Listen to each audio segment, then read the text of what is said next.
بازیکن مربی تیم تاسیسات دریا است، به شدت مصدوم شد و نتونست ادامه بده و برای سعید بیگی جایگزین شد. از این لحظه با سوت داور بازی تیم فوتبال هنرمندانمون کار آغاز می‌کنه. توپ در اختیار سعید بیگی است برای سید جواد هاشمی. میرچا برنزی هست، خودش شوتو میزنه، تو برخورد میکنه به پای پژمان جمشیدی و به بیرون میره. آقای امیر قلعه‌نویی و آرش برهانی هم از نزدیک بازی رو تماشا میکنن. به سالن 12,000 نفری اومدن. چیز در حدود 2-3 نفر هم تماشاچی هست. نزدیک بود دروازه باز شه، اما توپ بازیکن رومانی از کنار دروازه به بیرون میره. دستی هم در هنر داره، یک نقاش هست و به عنوان یک هنرمند در ترکیب تیم هنرمندانمون و توی دروازه گل اول رو ما خوردیم. کاسل ایلیه شماره 87 تیم رومانی موفق میشه دروازه ایران رو باز کنه و رومانی 1-0 جلو میفته. یه معدود تماشاگری هم که دو ورزشگاه دارن چقدر خوشحالم و دارن تیمشون تشویق میکنن. به این ترتیب دروازه رضا ناصری باز شد. یه پاس تو از فرصت داره ایجاد میشه برای بازیکن رومانی. این ضربه و رضا ناصری دفع میکنه، کماکان فرصت هست و توپی که از کنار دروازه به بیرون میره.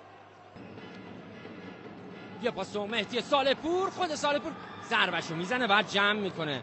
آدریان روبا سالپور یه گلزن تیر داره تو مسابقات داخل سالن. باید سریعتر کار آغاز کنه.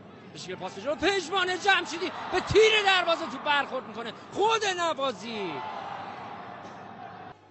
میبینید آقای امیر قلعه‌نویی رو در کنار آقای کاظم اولیایی، آقای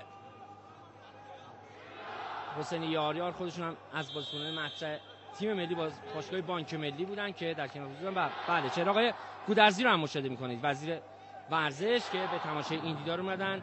اونجا پرس رو انجام میدن. پژمان جمشیدی توپو میگیره، خود جمشیدی سالپور رو داره، پژمان و ضربه که میزنه و آدریان روبا. دو حرکت جدی ما داشتیم به سمت دروازه، هر دو رو پژمان جمشیدی خود سعید به شکل پاس برای نوازی. ضربه فرصت هست، پژمان جمشیدی نتونست ضربه رو بزنه. کجا تعادلش از دست آدریان روبا میاد دراف بندازه پشت رضا ناصری و حالا در فوتبال داخل سالن هم اومده به فینال بازی توی دروازه.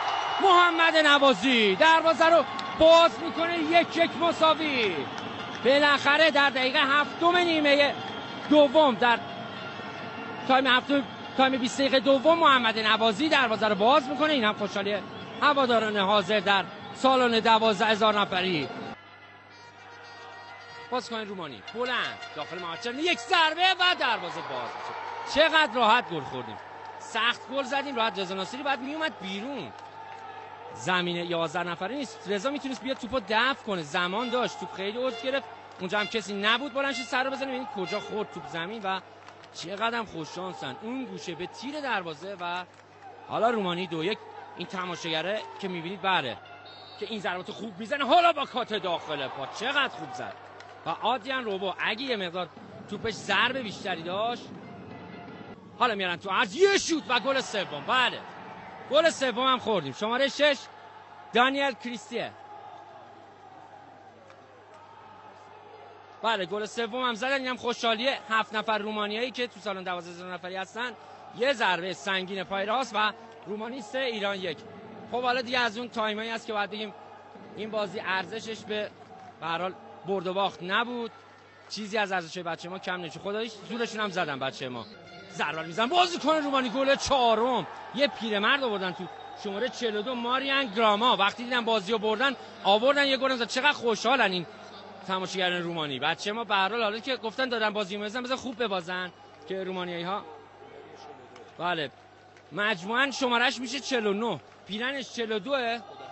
خب شورتش 77، پیرنش 42.